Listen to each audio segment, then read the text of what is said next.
what is People's 170, and I just want to identify each component as represented in People's 170. First of all, on People's 170, there is a item to the left top portion of the diagram. Is that the saline bag I identified as People's 156? Yes, it is.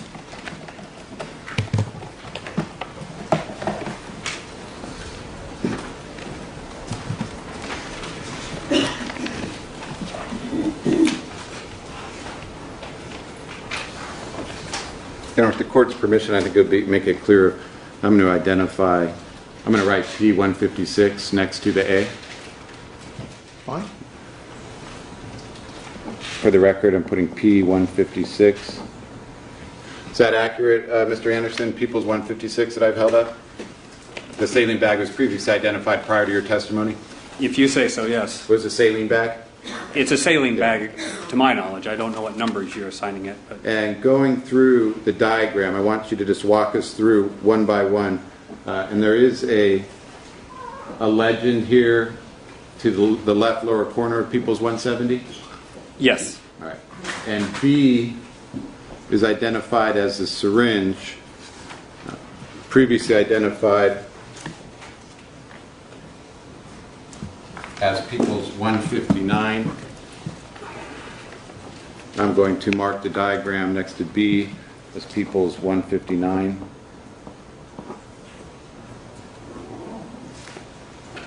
C on the diagram, what is that, Mr. Anderson? It's actually the Y connector that the syringe is placed into. Okay. And then D is the short tubing attached to that Y connector? That's correct. All right. And showing you People's 158, do you recognize this as being both the Y connector, which is referenced as C on the diagram, as well as the short tubing referenced as D on the diagram? Yes. Okay. For the record, I'm going to place a P158 next to C and a P158 next to D.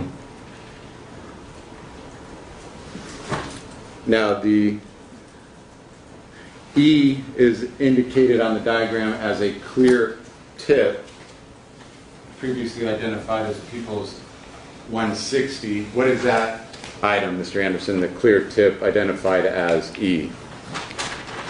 Well, what I remember, it was just a small plastic piece that actually had some red fluid at the end of it, dried red fluid on the end of it, and I know our initial concerns were if it's a blood sample, possibly they may want to do some type of DNA match, and so we actually cut that portion off to properly preserve it for possible DNA matches later down the road. So it's a clear plastic tip at the end of the tubing? Yes. Okay.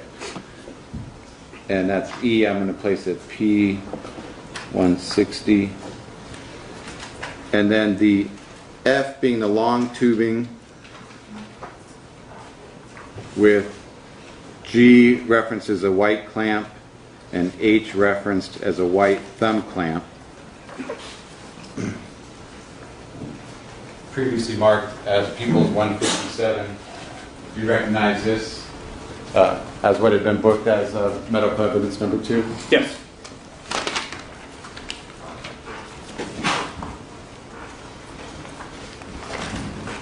I'm going to place a P157 referencing F, H, and G, and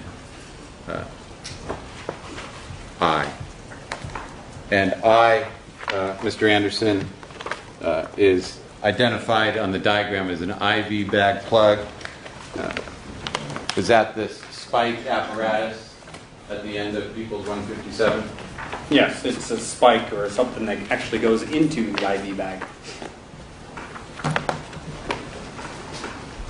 Would you show us with the flick, somebody?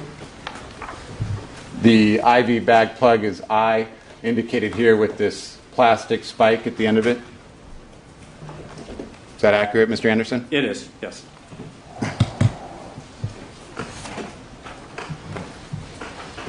And were positive findings made as it relates to the items identified on People's 170 through toxicology analysis by your laboratory? I'm sorry, we performed toxicology analysis, yes, we Okay. did. And you resulted in positive findings? Yes, in some of the items, yes. Okay. And a report was created regarding those findings? Yes. I have a one-page report documenting the findings from both medical evidence 1 and medical evidence 2. Your Honor, may that be marked People's 171 for identification? Yes.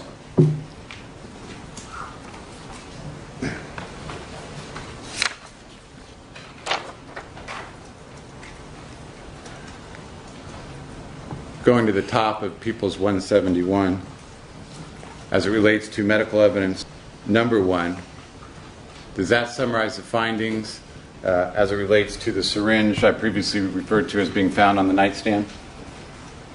Yes, it does. And what were those findings? Medical evidence number 2. Medical evidence number Oh, 1. I'm sorry. Yes, I talked about earlier the syringe barrel, specifically with about 4 drops of fluid in it, having propofol and lidocaine detected in it. And then medical evidence 2 were the findings specifically broken down as to the various components of the IV system. Yes, this is our evaluation process and how to actually take it apart and test multiple areas. And specifically then referring to the first finding there, after it states under medical evidence number 2, 4 components of an IV system tested, the first finding of those 4 was what? We actually tackled the syringe that was sticking out of the white connector first, and it had 0.17 grams of material or fluid remaining in that syringe, which is a little bit more, it's like 3.5 drops worth of fluid. And the drugs that we detected were propofol, lidocaine, and a new one, flumazenil. Flumazenil is a benzodiazepine antagonist. It's used generally to try to reverse the effects of a drug given, such as benzodiazepines. Thank you. And the next finding, as identified in this report, People's 171? We tested the Y connector. Specifically, it was hooked up into the syringe, and it also had the same 3 drugs, propofol, lidocaine, flumazenil. And this is the, when you said the Y connector, you're referring to the short section of IV tubing Yes. attached to a Y connector? Yes. There was actually fluid in there that we drained from it, and it had 0.47 grams. Okay, and then again, that People's 158, this is the Y connector with the attached short tubing that you're referencing as being positive for propofol, lidocaine, and flumazenil? That's correct. And then going on then to the third finding as it relates to medical evidence number 2, you referred to a long section of IV tubing. Is that the IV tubing that you've previously identified in People's 157? Yes, that includes the spike, the long tubing, eventually making it into the Y connector. We tested it, and we basically removed 17 grams or 17 milliliters of fluid from that tube, and we tested it and didn't find any drugs present. And lastly then, the saline bag previously identified as 156, was that tested as referenced in the last line of this report? Yes, it was. And what were those results? We didn't find any drugs again. Thank you.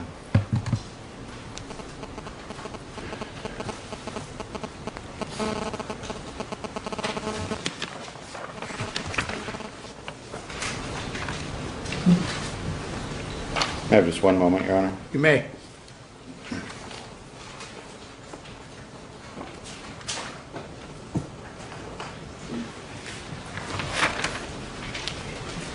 Thank you, Your Honor. I have nothing further. Thank you. Before we handle cross, may we take the mid-afternoon break? We have the lights on, please. Is that okay with the defense? Yes, Judge. Sorry. Yes. Who's going to be doing cross? Mr. Flanagan. Mr. Flanagan, Yeah. okay? All right, ladies and gentlemen, let's take the mid-afternoon break at this time. Of course, please remember all of the admonishments and the orders. We'll take a 15-minute break at this time, which means we'll be notifying you at about 3 minutes to the hour or so. Thank you. Court is in session. Thank you. In this case, People versus Murray, Dr. Murray's present with his counsel. As before, the people by their counsels before. Mr. Anderson's on the stand. All jurors and alternates are present as well. Good afternoon again. Thank you. Counsel and I are just going to meet for a moment, ladies and gentlemen. Have a seat, please, Mr. Anderson. Thank you.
At this time, cross-examination, please. Mr. Flanagan?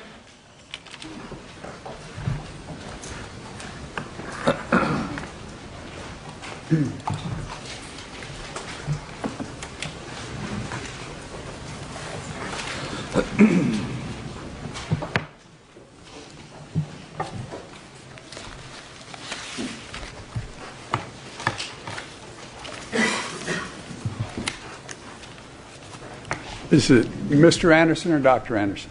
It's Mr.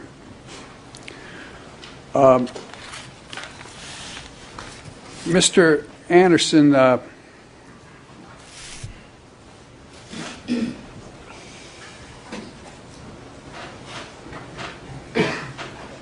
this exhibit number 169, that's basically a summary of the drugs that you felt were important in this case. Is that correct? It's a summary of all positive findings.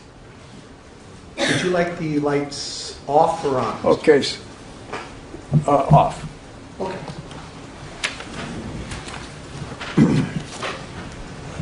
So the negative findings were not put on here. And this is just the positive findings of all of the fluids that you analyzed. That's correct.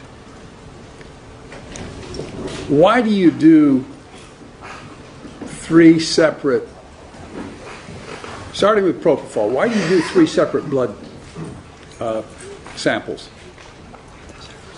Typically, on positive drug analysis, we'll actually perform on 2 separate blood samples, one being the central blood and the other being the peripheral blood, central blood being heart blood, peripheral being away from the central cavity in the leg. And you typically have to analyze them together because what they call postmortem redistribution. In other words, when you die, your drugs are stored in your tissues, your fats. And when you die, it has a tendency to release the drug back into sort of circulation. You're not really circulating any blood when you die, but it's available to move around artificially. So as the body gets moved, transported, taken from the cooler, it potentially can remove high concentrations of drug into different areas that you wouldn't have expected. Therefore, that's why they take 2 blood samples, both centrally and peripherally, so that you can actually measure the differences in drug concentrations. In this particular case, we got a 3rd blood sample, and it was a hospital admission blood.